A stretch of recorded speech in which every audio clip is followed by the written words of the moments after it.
بسم الله الرحمن الرحيم إن الحمد لله نحمده ونستعينه ونستغفره ونعوذ بالله من شرور أنفسنا ومن سيئات أعمالنا من يهده الله فلا مضل له ومن يضلله فلا هادي له وأشهد أن لا إله إلا الله وحده لا شريك له وأشهد أن محمدا عبده ورسوله أعوذ بالله من الشيطان الرجيم يا أيها الذين آمنوا اتقوا الله حق تقاته ولا تموتن إلا وأنتم مسلمون يا أيها الناس اتقوا ربكم الذي خلقكم من نفس واحدة وخلق منها زوجها وبث منهما رجالا كثيرا ونساء واتقوا الله الذي تساءلون به والأرحام إن الله كان عليكم رقيبا يا أيها الذين آمنوا اتقوا الله وقولوا قولا سديدا يصلح لكم أعمالكم ويغفر لكم ذنوبكم ومن يطع الله ورسوله فقد فاز فوزا عظيما أما بعد فإن أصدق الحديث كلام الله وخير الهدي هدي محمد صلى الله عليه وسلم وشر الأمور محدثاتها فإن كل محدثة بدعة وكل بدعة ضلالة وكل ضلالة في النار وبعد. My dear brothers and sisters in Islam, Assalamu alaikum wa rahmatullahi wa barakatuh. Just a couple of things inshallah before we get started. The first one is that for those of you that wanted to rewatch the video or hadn't watched the video previously, or rather hadn't attended the dars previously but wanted to watch the video, the second video that was actually uploaded, there were some issues with audio cutting out at certain points. So there was about almost 4 or 5 minutes worth of audio that was missing. So inshallah we'll get that fixed very, very soon. And till then, the current video that is already there, the second video, that will remain there until we get it fixed, inshallah.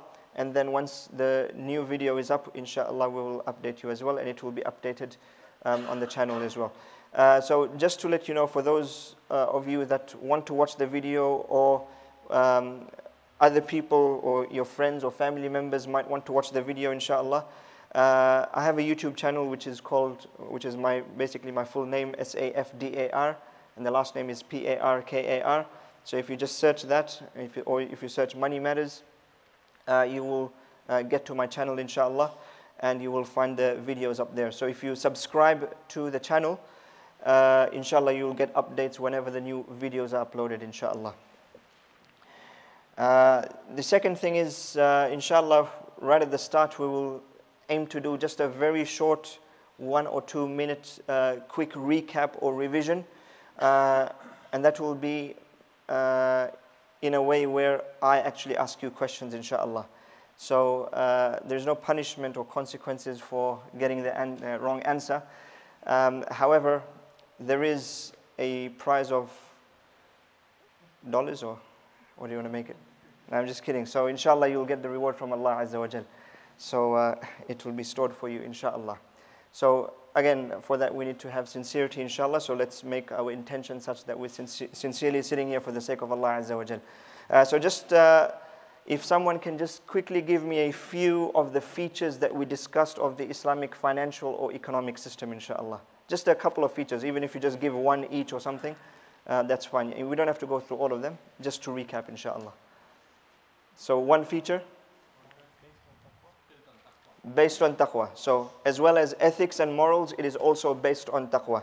So there is an extra angle to Islamic economics or to the Islamic financial system. Very good. Second one? Or another one, not necessarily the second one? Defined by boundaries. Sorry? Defined by boundaries. Defined by boundaries. So, sorry?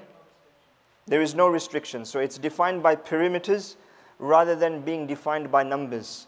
Right, it's defined by perimeters and boundaries or guidelines rather than being bound by a specific number of transactions that are permissible. Just one more, inshallah, and then we'll continue. Preference given to market and society over individuals. Very good. All right, so in general, if you see Islamic law, not just in matters of transactions, we will see that preference is always given to the community and the society and to the bigger picture or to the larger number over a smaller number or an individual where there is a clash. All right. So if there is no clash, then there's no reason to not give each one their interests. All right, their rights based on their interests. However, when there's a clash, then preference is given to the community or society and to the bigger number. That's generally the rule. All right, so inshallah we'll continue today. So last week we had started discussing our methodology in this course, inshallah. So with regards to methodology, a very, very quick recap, inshallah. So we will be discussing firstly the jurisprudential rulings, so the fiqhi rulings, right? And the fiqhi rulings, inshallah, they will be highlighted right at the top. So as you will see from today's class, inshallah, so once we finish with the introduction and the methodology, we will be starting with a few definitions. So the definitions, inshallah, will be highlighted right at the top. Thereafter, the definitions will also be given where it is required. The categories will also be given where it is required. And also we said that we will discuss the differences of opinion amongst the scholars as well. The differences of opinion amongst the scholars. And we said we'll give preference to the classical scholars, right? And their differences when the mas'ala or the issue is found in the classical books. All right, so we'll give preference to them rather than talking about the contemporary differences amongst the contemporary scholars, because the matter has already been discussed in the previous books. So we'll stick to the previous books, inshallah, as far as possible. However, sometimes where there is a necessity, we will talk about some contemporary opinions as well. And then we said that we will discuss the proofs and the reasoning of deduction. All right, the reasoning of deduction. For example, if they use a particular hadith to derive a particular ruling, and then another scholar uses that same hadith, but he derives a different ruling, right? So then obviously we have to understand the reasoning behind why they derived the ruling that they derived using that same source. All right, so we will have a discussion on that as well. Also, we will mention the preferred opinion as well. So at the end of the issue or at the end of the mas'ala, we will discuss the the preferred opinion, inshallah. And again, in my humble opinion, I will try to get the preferred ruling of one of these scholars rather than purely based on myself and my judgment. So inshallah, I will relay that to you. And obviously, at the same time, after having gone through the opinions, inshallah, that is the opinion, I myself will prefer as well. It is not necessarily that all of you have to follow that opinion. However, this is just the methodology that we'll be using throughout the course, inshallah. All right, so continuing further, inshallah.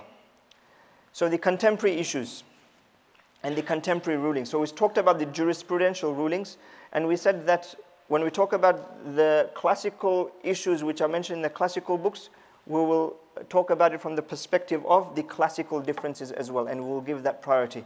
However, contemporary rulings meaning those rulings where it does not necessarily have a basis, as a concept that is found today in the previous books. All right, so it does not have a basis in the previous books. Now, obviously, every single issue, whether it be a contemporary issue or a past issue, there's always a foundational basis to it, right? Foundational basis to it. But that issue, as it is found in current times, many matters were not actually found in that same, in that same way or in that form in the previous books and in the classical books. So this is what we mean by contemporary rulings. All right, so this, and we gave some examples last week as well. We said that insurance is not something that was necessarily found in the form that it is found today.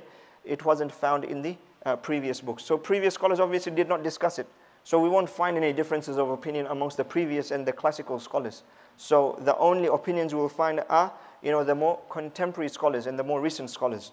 So this is what we mean by contemporary rulings. And obviously other matters related to like share markets and HEX and Islamic banking and all of that. These are more contemporary issues for which you won't find a basis in the previous and classical books. So we'll aim to cover as many contemporary issues as possible. So inshallah, it is my intention to cover everything. All right, so that's my intention. However, obviously, no one is able to cover everything. But that will be the aim, inshallah. So obviously we will discuss and we will mention whether the concept or the issue that is found in current times in the current form, whether it had any sort of basis in the previous books, even if it is in a slightly different form, but whether it had any basis in the previous books or not. So we will mention that as well.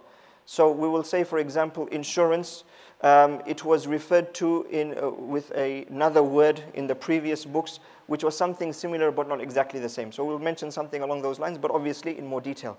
However, there are some issues which, even in a different form, it wasn't really discussed in the classical books. So therefore, we will mention that as well, that it wasn't discussed in the previous books. It is purely a new matter.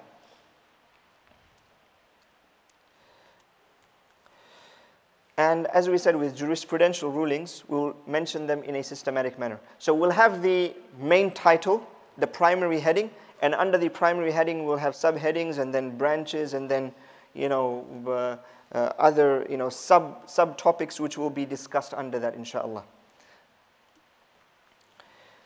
Each ruling will be highlighted and made evident, as we said with jurisprudential rulings, the same thing, inshallah. Strongest opinion first. So here there is a slight difference. With regards to the general jurisprudential rulings, a lot of them for which the basis was found in the classical books, we won't necessarily mention the strongest ruling first. All right? We said that we would mention the preferred opinion at the end, but not necessarily that we mention the strongest opinion first. However, with contemporary rulings, inshallah, the methodology that we will adopt is that we will mention the strongest opinion first, inshallah. Strongest opinion meaning the one that is either adopted by the majority of the scholars or the one that has a very strong basis in terms of proofs, etc. Again, this is a subjective thing, there is no doubt about it. But inshallah, we will have this methodology and we will adopt this methodology, inshallah. Obviously, we'll discuss all of the contemporary matters in light of established principles. All right, so there will be usul, and we'll talk about the usul, in two topics down the line, inshallah, under the introduction, and we'll talk about how we'll go about discussing that. Differences of opinion, I've already mentioned that. Contemporary, obviously, it's going to be discussed in light of the contemporary differences of opinion. Deductive reasoning of scholars and the references will also be given, inshallah. Also, we will give the refutations as with the other jurisprudential rulings, refutations. So what we mean by refutations is, one scholar says something, he uses his deductive reasoning, he mentions his deductive reasoning, another scholar says something else. But now, obviously, because he used a slightly different approach, maybe using the same text or reference, right? Now he has to also mention why the method or methodology that was adopted by the other scholar who came to a different conclusion, why that methodology was not the preferred methodology of this scholar. So this is what we mean by refutation. So saying that, this scholar says this, but here, it does not conform with whatever principles that this scholar holds, etc. All right, so refutations. And inshallah, as far as possible, we will try to adopt a balanced approach towards the preferred opinion, inshallah. Also, the contemporary issues will be discussed under related classical jurisprudential rulings. What we mean by this is, for example, insurance, right? Insurance. We want to discuss insurance under a completely separate heading. We will discuss insurance, for example, under the heading of Bay'ul Gharar. Under the heading of Bay'ul Gharar. And we talked about Bay'ul Gharar, what it means. It means aleatory contracts, right? Or where, there is speculation with regards to either the price or either the object of sale, etc. So there is uncertainty about these things. This is what is known as Bay'ul Gharar.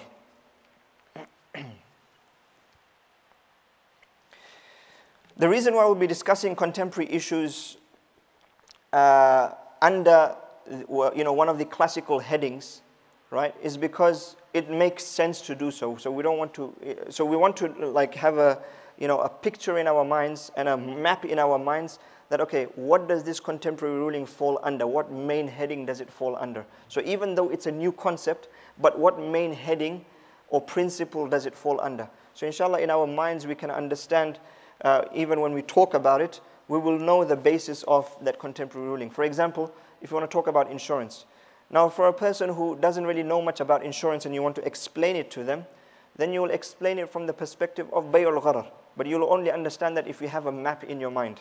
If you have a map in your mind and you know what heading it falls under, then you'll be able to explain that, okay, the main issue of contention is bay'ul gharar, whether it falls under bay'ul gharar or whether it doesn't fall under bay'ul gharar, right? So this is the reason why we will discuss it under, those topics, those classical topics.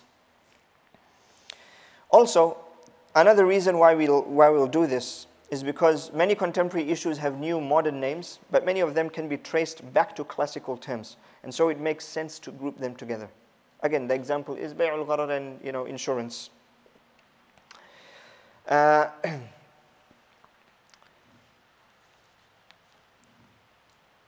Also, many contemporary issues obviously will be discussed in light of established principles. We've mentioned that, right? So when they're discussed in light of established principles, then it only makes sense that we discuss it under those particular principles. Also, contemporary transactions may be discussed under many different topics as well, many different classical topics. All right. So when we adopt the methodology in our course, we will discuss it under the most relevant topic. We will discuss it under the most relevant topic. So, for example, shares, right? Shares. Shares can be discussed under partnerships, right? Shares, ishtirak or sharika, right? Shares can be discussed under interest, under riba as well, because there are certain types of shares which fall under riba and certain transactions which fall under riba on the stock market. And they can be discussed under a number of different topics as well. So when this happens, obviously we can't discuss it under every topic, so we'll discuss it under the most relevant topic, under the most relevant topic.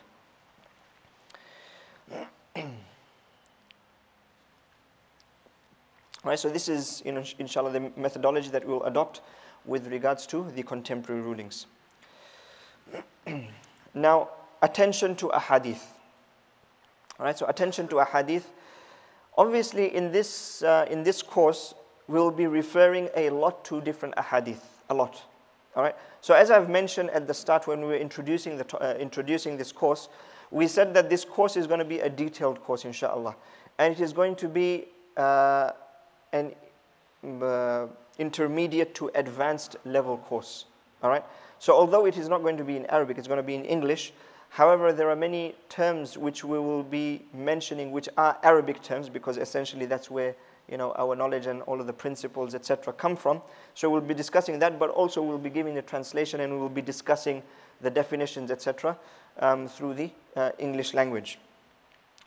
So obviously we need to understand the hadith as well. So there is a certain approach that we're going to be taking with regards to mentioning a hadith and giving references to a hadith. So firstly, hadith is used as a proof for deductive reasoning. So obviously we know that in Islam, all right, rulings, ahkam, they come primarily from the Quran and the Sunnah of the Prophet sallallahu alaihi wasallam.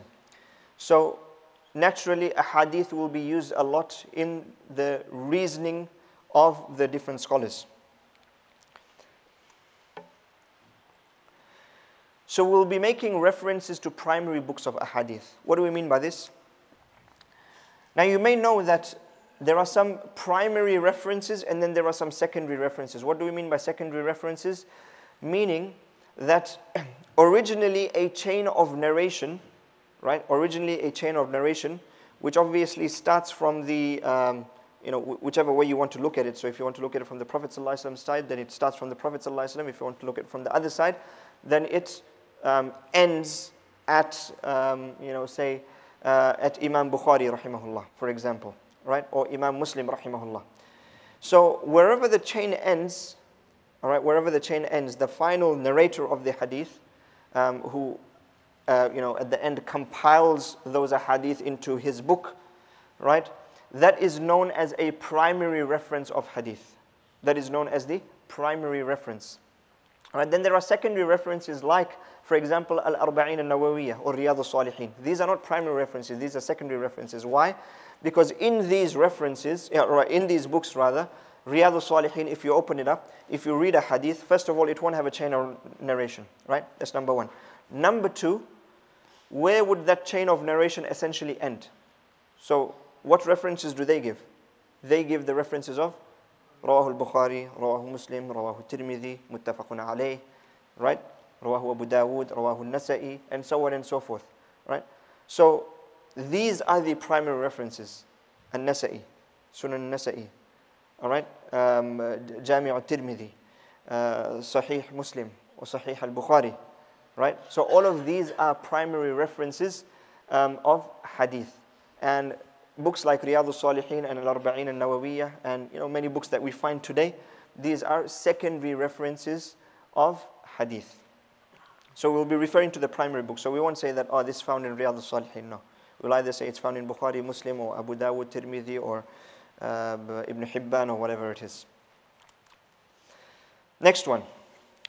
Differences of opinion regarding hadith where necessary.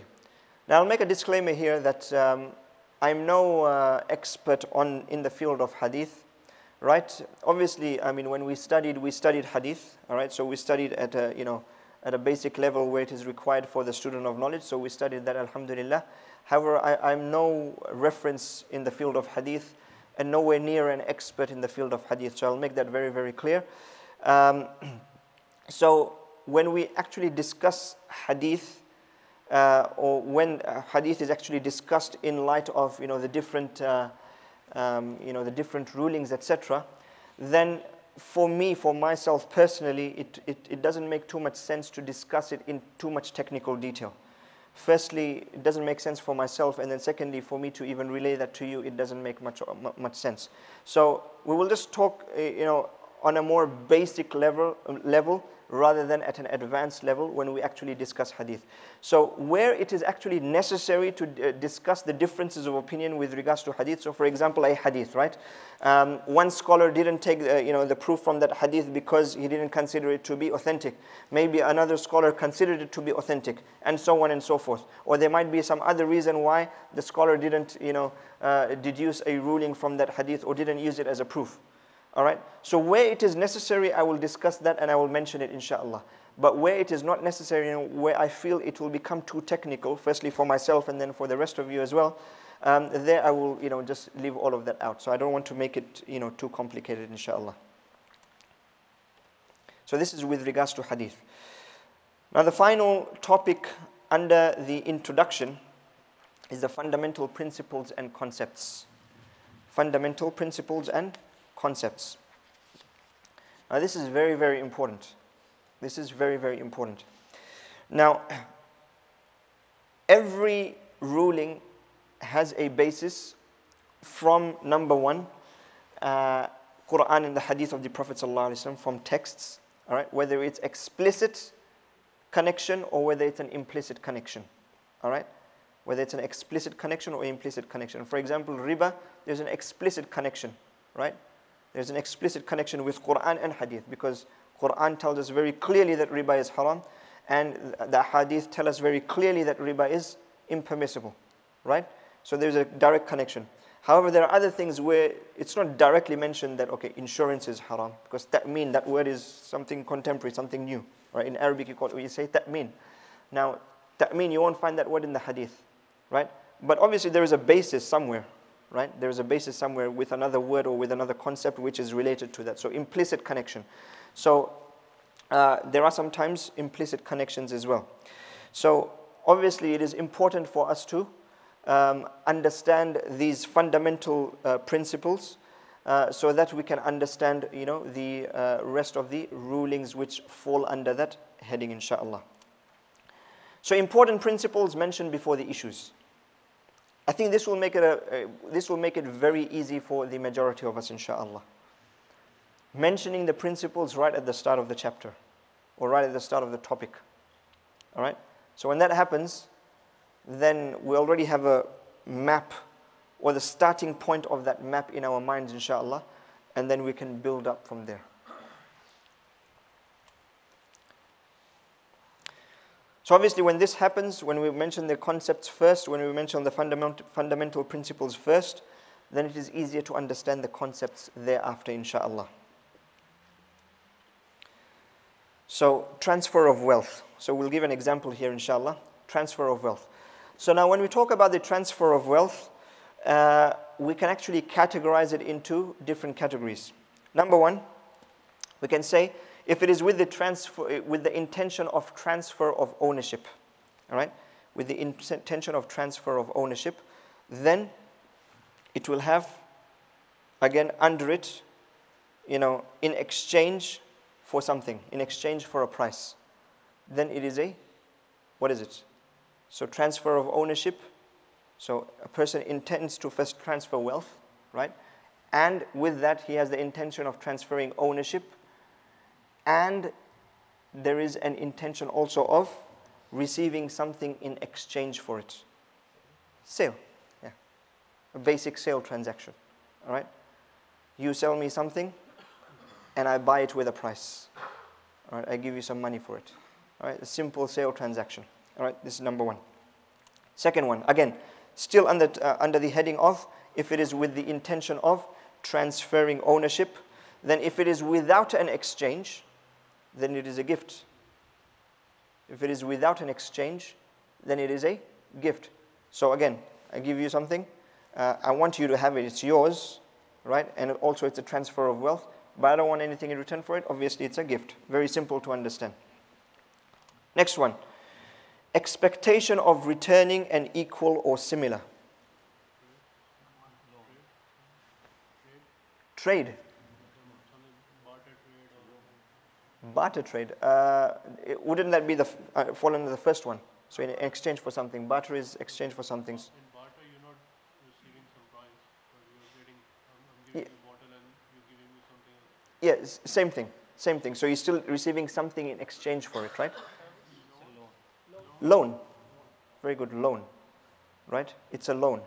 So for example, you give me some money, right? Say you give me $100. I don't need to return those exact same notes back to you, right? I need to return $100, so something similar, right? Or something equivalent to it, but not exactly the same thing.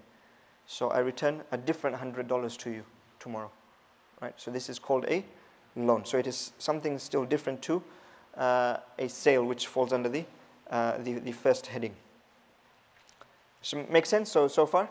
So this is an example. This is an example of how some principles are discussed. So when we have a map in our minds as to, okay, if it's this, then it's that. If it's that, then it's this, etc., then we can, things just become simplified when we actually discuss a bit more complex issues, inshallah.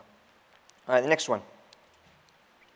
Without the intention of transfer of ownership. So now we talked about first transfer of ownership. Now it is without the transfer of ownership. So you still want to transfer wealth, but you don't want to transfer the ownership. So you want to give something to someone, but you don't want it to be theirs. It's still yours, right? But you're still transferring the wealth for some reason, all right? So if it is for safekeeping, then what is it? Amana, right? If it's for safekeeping, it's just a simple amana. It's simple trust, right? Next one. For use with essence being intact, meaning with the actual essence, with the actual item being intact. Okay, so I don't like to use the word leasing or hiring, because generally when you hire something, it is generally in return for something. It's in return for a price, right? Here, it is for use, well, actually, it could be rent or hire. It could actually be rent or hire. So you actually want to give it to someone, for someone to use it, right? However, you don't want to transfer the ownership, right? So it could be for rent or hire. Also, there is something else which is called a gratuitous loan, all right? A gratuitous loan, which is called for ariya, right? So what happens is you give something to someone, you let them use it, meaning you let them borrow it, right? They use it, however, they don't give you anything in exchange for it. So like, for example, friends, you let them borrow your lawnmower or your, your saw, your chainsaw, or whatever, and, that's the way it works. All right, so here we've completed, alhamdulillah, the introduction. Now, inshallah, we'll start with the first topic. So I'll just open the new slides, inshallah. Just a couple of minutes.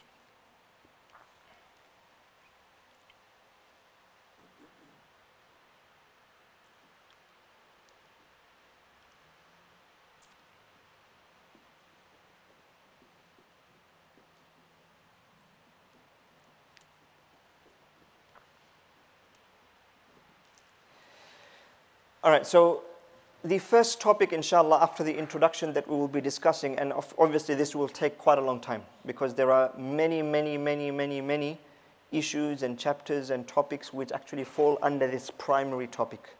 So this primary topic is called uqud, or transactions. Uqud, or transactions. Now obviously at the start of anything we have to actually know what it means. So although I've put a translation there, all right, I've put it as transactions, we have to actually know what the Arabic means. All right, we have to actually understand what the Arabic means. And thereafter we'll come to a conclusion of how we're going to translate it as well, going forward. So with everything, with a lot of the notes and with the PowerPoint, etc., I've put a lot of the translations there. But when we actually discuss the topic and when we come to it, during the course, we will actually go through a detailed discussion on the actual definition as well. So we actually understand what it means. So just by saying transaction, okay, what's a transaction? What is a transaction? We need to understand what is a transaction. So for that, inshallah, we will be discussing all of the definitions in detail.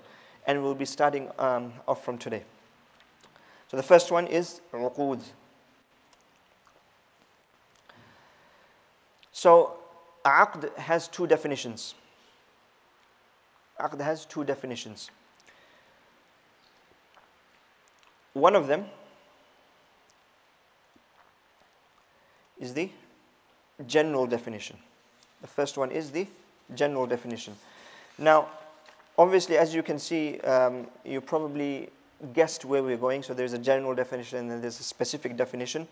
And you might be wondering, okay, why do we need to discuss both of them?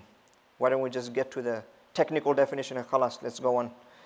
The reason why we need to do this is because sometimes some scholars take the general definition, sometimes some scholars take the technical definition, and sometimes even in the technical definition there's a difference of opinion. All right? So we need to be very clear on what a aqd is, or what that issue is, or what that word is.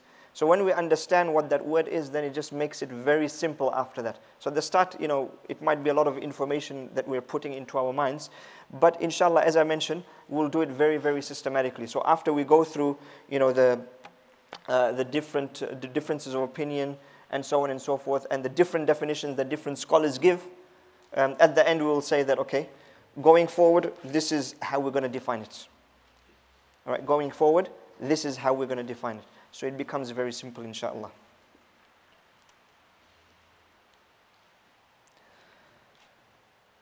So I just want you to have a read through that very, very quickly, inshallah.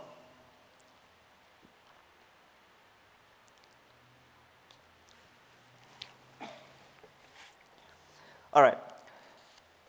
So aqd, the general meaning of aqd, it means to make a commitment of some sort, to make a commitment of some sort, or to make something obligatory upon oneself, to make something wajib upon oneself. All right, this is a aqd. Now, who knows what the linguistic meaning of aqd is? Can anyone tell me? A knot. The linguistic meaning of aqd is a knot.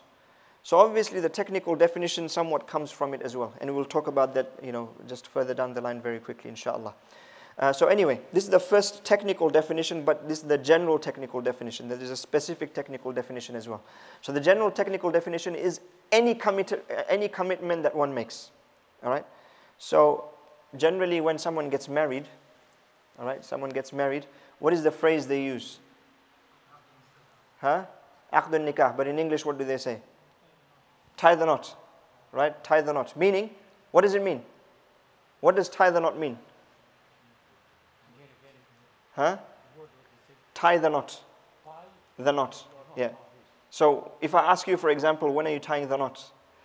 It means when are you getting married? All right? Huh? Yes.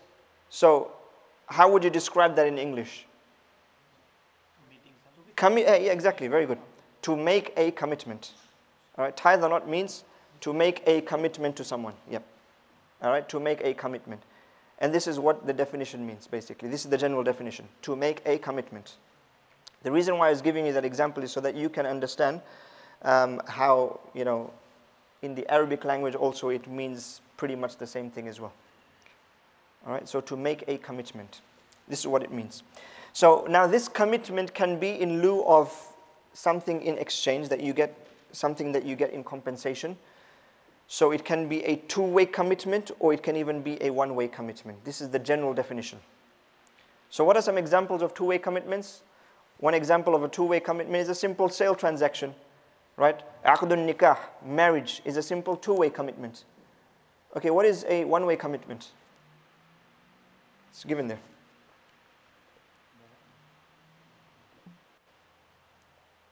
What is a one-way commitment? Trust, yep. So to make something waqf, for example. You know what's a waqf? Yep. So for example, a masjid is a waqf, right? It's supposed to be a waqf. So for example, if you have some books at home, right? And you want to give it to the masjid fi sabilillah, you want to make it waqf, right? It's called an endowment or a trust. Right? It's called an endowment or a trust. So you give those books for the masjid so that people in the masjid can benefit. And of course, with the intention of sadaqah jariyah. So you make that commitment one way. So you are giving something to the masjid. You are giving something to the people of the masjid. Right? But you're not getting anything in return. And obviously, we don't talk about what we get from Allah in return as being part of that commitment. That's something separate. We're talking about something worldly that you get in return. So you're not expecting anything worldly in return. You're not expecting a price. You're not expecting a service. You're not expecting any other benefit from anyone. All right? You're expecting it purely from Allah. But that is not considered a two-way commitment for the purposes of this course. All right? And for the purposes of this topic. So it's just a one-way commitment. So that's one example. To put something in a trust or to give something as an endowment. All right? This is called a one-way commitment. A divorce is also a one-way commitment, is it not? A divorce is also a kind of one-way commitment, because in a divorce, it's not necessary that the other person is actually in agreement with it. They have to follow through with it, but it's not necessary that the person is in agreement with it. All right? In a sale transaction, it's a two-way commitment, meaning both sides actually make that commitment with their own pleasure and out of their own choice, out of their own will. Right? But in a divorce, that's not necessarily the case. Some of you might say that, oh, but even in a divorce, both of them have to break up. Is that not the case? Yeah, that is the case, but one side actually wants to do it, the other side is not. It is not necessary that they actually want to break off that marriage. All right, so that's why it's still considered an individual act and a one-way commitment rather than a two-way commitment.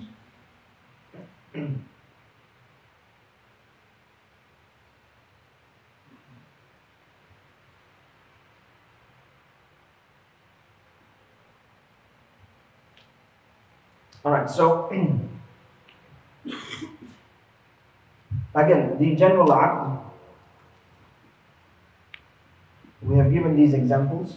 Sale transaction, so in lieu of compensation, so you get something in return for it, two-way commitment. Another example is lease. All right, so you give something to someone, right, for them to use it, and you get something in return for it. You get something in return for it, so hiring fees, or whatever, or the rent, or whatever it is.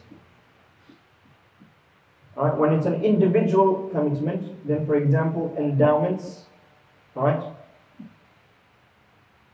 And then, so endowments are, so there are three types of individual commitments.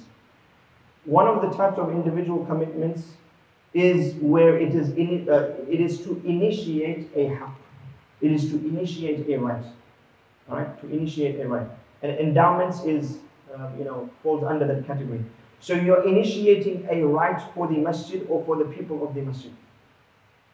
You're initiating a right, you're starting a right, right? Or you're making that right for someone. Alright? So this is what it means by initiating a right. So the example of that is an endowment. Or it could also be a termination of the right. Termination of the right. So initially, obviously, there were rights between the husband and the wife, right? So husband has some rights upon the wife, and the wife has some rights upon the husband. Now, when the divorce occurs, you're essentially terminating that commitment, terminating those rights. Alright, so that's the example of divorce. The third one is to cancel a right. To cancel a right. So the difference between terminating a right and cancelling a right is that terminating, in the termination of a right, it's where the rights are ongoing and then you want to stop it somewhere. Right? The rights are ongoing. So the rights between the husband and wife are ongoing. Right? It's not just you give it once and khalas, that's it. You need to do it again. No, there are rights which are ongoing rights, so you terminate those rights at a particular point. That's divorce. However, cancelling a right is when you don't take the right in the first place, or part of that right, you don't even take it at all. So you completely cancel it. Alright, so cancelling of a right is like, for example, acquittal of a debt. So for example, someone owes me something. Alright, say for example, a brother by the name of Muhammad. I'm sure there will be many Muhammads here. Right? So a brother by the name of Muhammad owes me, say, $100. I say, okay, I cancel that. I acquit you of that debt. Alright, so that debt is cancelled. So I don't want those $100 anymore. So I didn't take my right at all in the first place. This is the difference between terminating a right and cancelling of a right. So these are just some examples under individual commitments and individual rule. Make sense so far?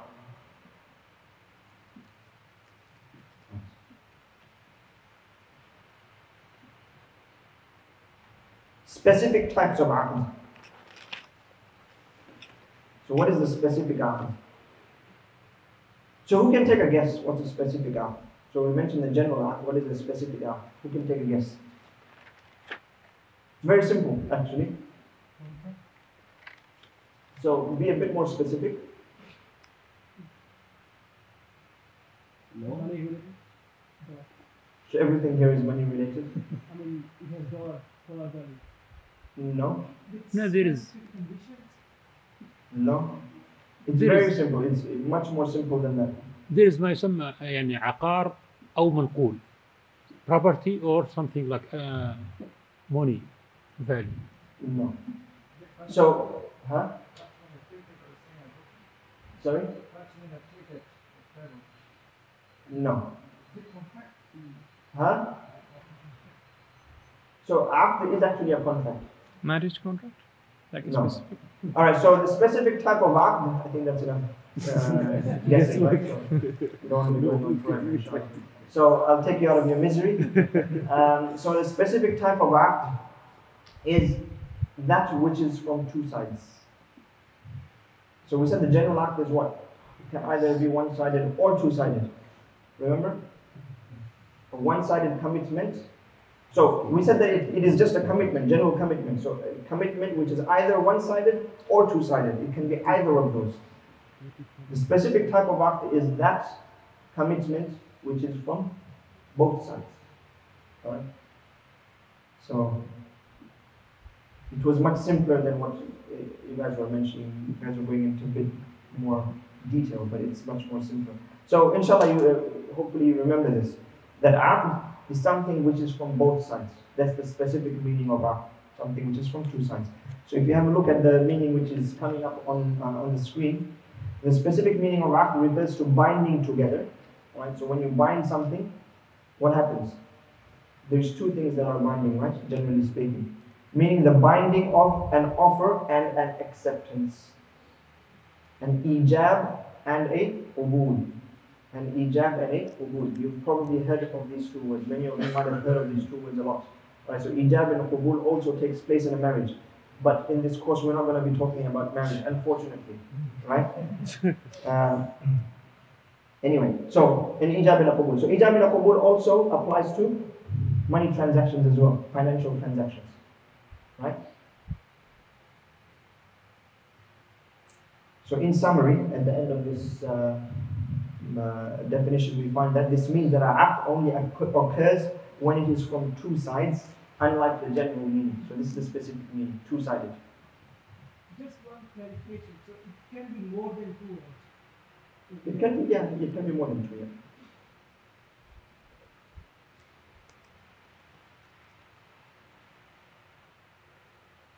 Okay. So again, the specific aqd, we'll find some. So here, what I'm going to do is just put on some quotes of different scholars, inshallah. Put on some quotes of different scholars. Now, I won't be going into detail of who these scholars are because that will take a little bit of extra time. These are very famous scholars, by the way. All right, so you can have a look at them, inshallah. When you go home. These slides will be available anyway, so you can have a research them, inshallah. So these are big fuqaha, inshallah. So Ibn Abidin, what does he say? العقد اسم لمجموع الإيجاب والقبول. The English of that, aqd is the name for the collective of an offer and an acceptance. For the collective, or the combination of an offer and an acceptance. So again, two-sided, right? So in brackets, I've just given the reference as well. So if you want to have a look at it, you can have a look at it, inshallah. The next one. So Ibn Nujaym, he says the following. So he says, المراد بالعقد مطلقا نكاحا كان أو غيره مجموع إيجاب أحد المتكلمين مع قبول الآخر. The absolute meaning of aqd, meaning when aqd is just generally said, the absolute meaning of aqd is, whether it is a marriage or otherwise, is the combination of the offer of one of the parties and the acceptance of the other. So very similar to the first one. Very similar to the first one. So I'll just put it on the screen there.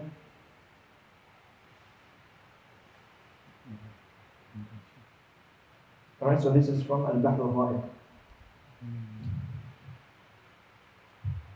So again, a very famous book, actually a very famous book of fiqh. So Ad-Dardir al-Maliki, he says the following. وَلَا يَكُونُ الْعَقْدُ إِلَّا بَيْنَ اثْنَيْنِ. That a aqd does not occur except between two parties. So as you can see from these scholars and their quotes, that a aqd, when we talk about it in fiqh, or when we talk about it especially at least in transactions, or in fiqh in general, it refers to a binding or a commitment which comes from two sides. Alright, which comes from two sides. And generally speaking, it always consists of an offer and an acceptance. Alright, so inshallah, very simple. So this is basically the summary of it all.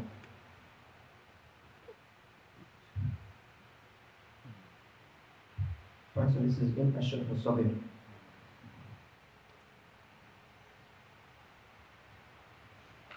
So inshallah, we can go on to the next slide. Yep. Anyway, these slides will be available. I just want you to have a quick look at it. These slides will be available, inshallah. So what does Imam al-Qurtubi rahimahullah say? Imam al-Qurtubi rahimahullah says that a aqd is of two types. Physical, like a rope knot, or figurative, like a sale transaction. Alright? So obviously the physical rope knot is the one that is that linguistic meaning. And obviously the meanings that we just discussed, they are both technical meanings. So amongst the technical meanings, there is a general meaning and there is a specific meaning. Now I know that it is getting a little bit technical, but please bear with us, inshallah. Because if we understand, the actual origin of these words, then it just makes it easier for us to understand the things that happen thereafter, inshallah. So this is aqd. I hope that aqd is clear, inshallah. So this is where we will end off for the time being with regards to the definition of aqd. So aqd is clear. So can someone just quickly give me the meaning of aqd? Yes. Commitment. Alright, so I need a little bit more detail, inshallah. I just want the aqd, the meaning of aqd that is going to be used in fiqh. That's what I want. The binding should be written. Sorry? It's something which is binding with which includes an offer and an acceptance. Anyone else want to try something different? A combination of Should be in writing. acceptance and the offer. A combination of the acceptance and the offer. Very good. So both of these last two definitions were, pretty much spot on, inshallah. So the way that I would define it is that a aqd is a commitment between two parties or more, all right, with an offer and an acceptance. So hopefully that is clear for the time being with regards to the definition of aqd. All right, next one. So now the difference between aqd and tasarruf. Now tasarruf means, just to explain it in layman's terms, doing something with something. All right, this is in layman's terms. All right, now I couldn't really find a specific English term for it, for the word tasarruf. We have a lot of translations, but none of them are actually those which are universally applied. All right, so therefore, I didn't really choose a specific word, for tasarruf. But basically, tasarruf in English, if you want to put it in layman's terms, if you want to simply understand it, it's doing something with something. Doing something with something. So, for example, if I took this and I threw it there, I did tasarruf with it. All right. If I took this and I sold it to you, I did tasarruf with this. Does that make sense? So doing something with something. All right. I know this definition you will not find it anywhere. It's my own one, but I thought that this would probably be the easiest way to actually explain what the word tasarruf means before we get into the technicalities of it, inshallah. All right. Definition of tasarruf.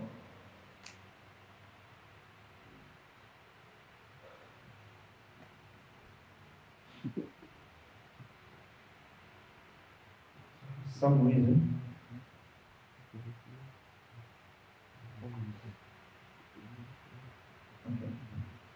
so for some reason when you just put on the first one on the screen, some of the text is missing, and when you put the whole thing there, it becomes complete.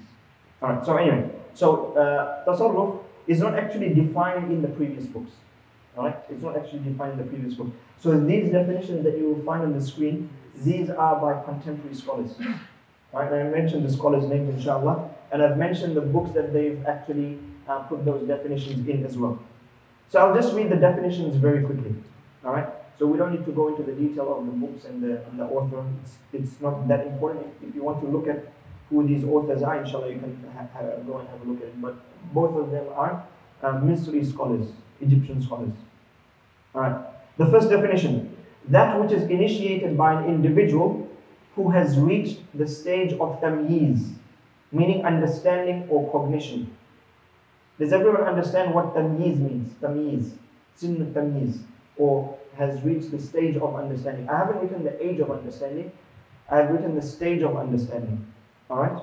The reason why it is the stage of understanding and the age of understanding is because even if someone has reached the age of understanding, there might be other things which stop him from having that full understanding or cognition. Meaning, someone who has some mental problem, for example, has not reached the stage of understanding. Right? So even though he might have reached the age of puberty, but he has still not reached the stage of understanding. Why? Because he doesn't understand things. Alright? So if he has a mental illness by which he can't think straight or think correctly or think properly or think normally, then this would affect in his being able to do tasarruf from an Islamic perspective. And we'll talk about these things in detail further on. So this is what is the meaning of, just a brief meaning of tamyiz. So again, I'll read it from the start. That which is initiated by an individual who has reached the stage of tamyiz or understanding and acts of his or her free will, and the legislator has stipulated an outcome for it. The legislator has stipulated an outcome for it. Meaning, what does it mean by legislator has stipulated an outcome for it? Who's the legislator, first of all? No. Legislator is Allah, right? Legislator is Allah, right? And what does it mean by stipulated an outcome for it? I'll give you an example. I want to sell this bottle of water, right? If I sold it to you, say for example, if I sold it to Brother Abdul Mannan, right? I sold it to him for $1. He gave me that $1. So, is there an outcome of this action of mine by giving him this and him giving me that $1? Is there an outcome for that action? What is that outcome? I got water and you got money. So one by one, there's a lot of things which weren't the same, so that's why I asked you one by one. So yes, what was it? What was the outcome? The outcome for you is you received $1. That's not the outcome. That's one of the things that happened. It's not the outcome. Huh? The transaction took place. Very good. A sale transaction took place, right? So it's considered as a sale transaction. So it is considered as if this has been sold to him now, and that money is mine now. The money that he gave me is mine, and this bottle is now his. This bottle of water is now his. That's the outcome, right? Now, if a person who's mahjur alayh meaning someone who can't do tasawwuf, someone who can't initiate an act, right? So, for example, if someone who is mentally ill, right, and he doesn't have cognition or doesn't have understanding, if he comes and sells this this water bottle to Brother Abdul Mannan and he gives him $1, will that transaction actually be counted or not?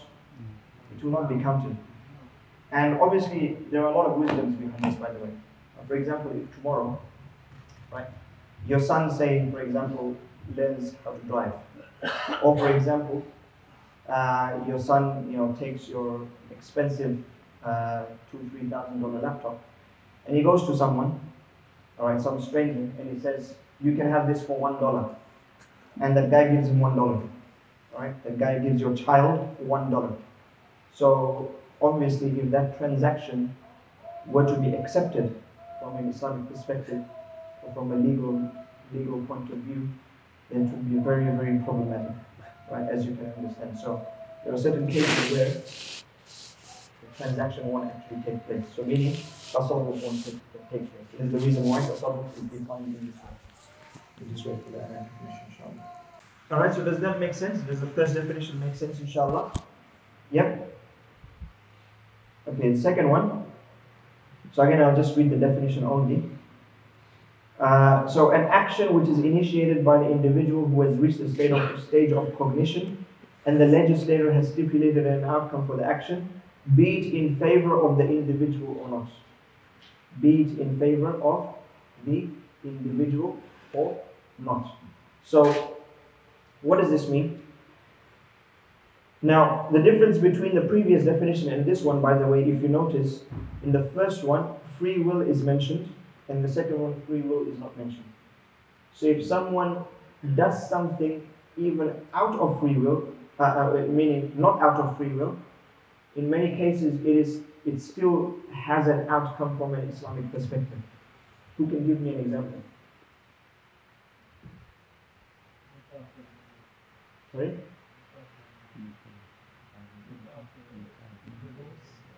Nikah of a minor. Okay, but here we said that who has reached the stage of cognition. So someone who does something who has reached the stage of cognition out of their free will.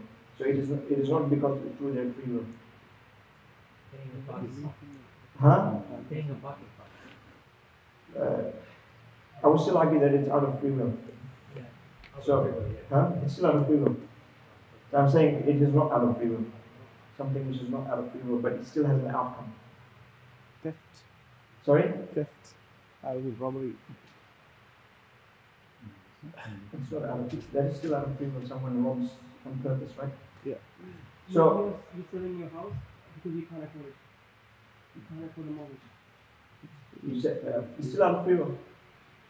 Still out of free will. Free will doesn't mean that you don't want to actually do it. I mean, what free will, when we talk about free will, it doesn't mean that you're always happy with the price, like completely satisfied with the price. But you do it like you accept that. You accept that price. This is basically what it means. So for example, if you want to buy a house, right? A house is say for 400,000 as an example, right? Now, obviously, I mean, you would want to buy a house for $2,000, but there's no house for $2,000. You have to pay at least a minimum of $300,000 to $400,000 to actually buy a house nowadays, right? So, although you don't want to pay that much, but you are still paying it out of your free will. You're still accepting that and you're still paying it. Alright? So, you have actually made that choice to pay it. Alright? So, free will means like free choice. It's not necessarily that you have to be happy with it, but it's your free choice. You have done it out of your own choice. No one has forced you to do it. Alright? No one has forced you to do it. Yep. Inheritance. Very good. Inheritance. Right, so inheritance is not out of free will, or it's not out of free choice. Right? So someone will inherit, or someone's wealth will go to someone else without the inheritor necessarily doing it out of their choice, and without the person who inherits also receiving it because of their own choice. Alright? Well, obviously anyone would be happy to receive something. I'm not saying that, but it's not because of their own choice. It is because of someone else who has made that ruling, and obviously that is Allah Azza wa Jalla. So because Allah Azza wa Jalla has made that ruling, and therefore it gets distributed according to the laws of Allah Azza wa Jalla. Also, another example is to damage someone's property. To damage someone's property. So, for example, you met up in an accident, right? You met up in an accident and you damage someone's property, or you killed someone, for example, right? So, obviously, that is, even in Islam, there is a concept of manslaughter, right? And there's a concept of paying damages if an accident occurs because of your wrongdoing. So it's not because of your choice that you met up in an accident. I mean, who wants to meet up in an accident, right? So it's not out of your own choice. However, there is an outcome related to that still. Why? Because you are a person of understanding. You are a person with cognition, who has reached the stage of cognition, and therefore, whatever rules have been stipulated by the Sharia, they will apply. Does that make sense? So that is not out of your choice, right? Meeting up in an accident and damaging someone's property is not out of your own choice. However, the person still has to face the consequences, and there will still be an outcome, right? Because the conditions of tasawwuf are met. So anyway, that's the brief difference between the two definitions of tasawwuf that have been given here.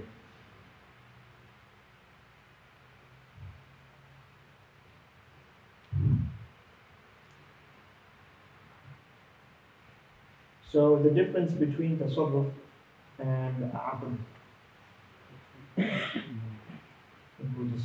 I think we'll go through this very quickly. Because I think has everyone understood what is aql and what is tasawwuf? Right? So is aql more general or tasawwuf more general? Tasawwuf is more general, right? And aql is a bit more specific, right? Everyone clear with that? Inshallah. Okay, so we'll just finish this because I don't feel that we need to have a separate session for this, and neither I don't think we'll take a lot of time for this. Right, so the difference between aql and tasawwuf.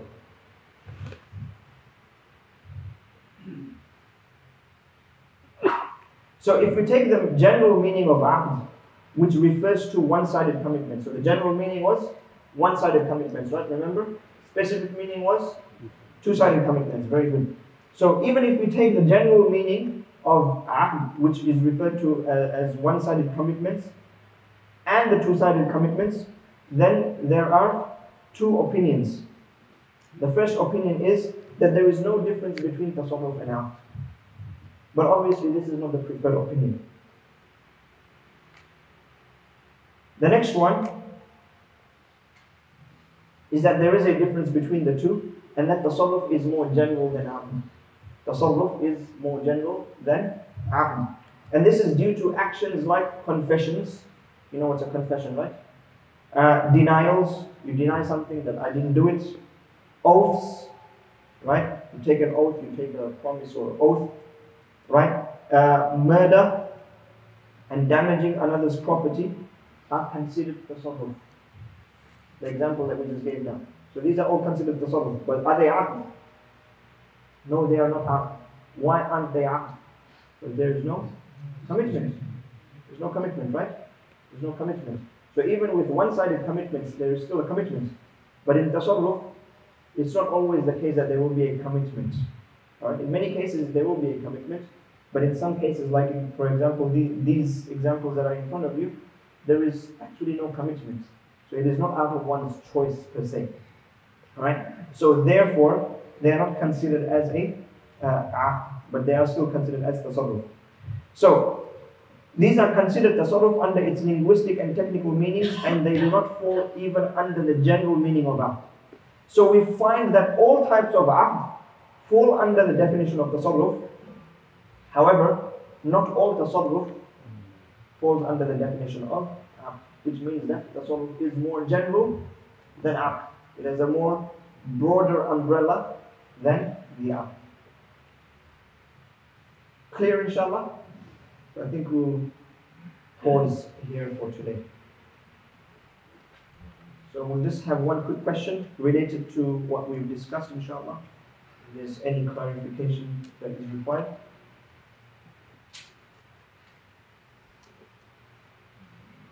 Alright, so we'll stop there, inshallah. Subhanakallahumma wa bihamdika, ashhadu an la ilaha illa anta, astaghfiruka wa atubu ilayk.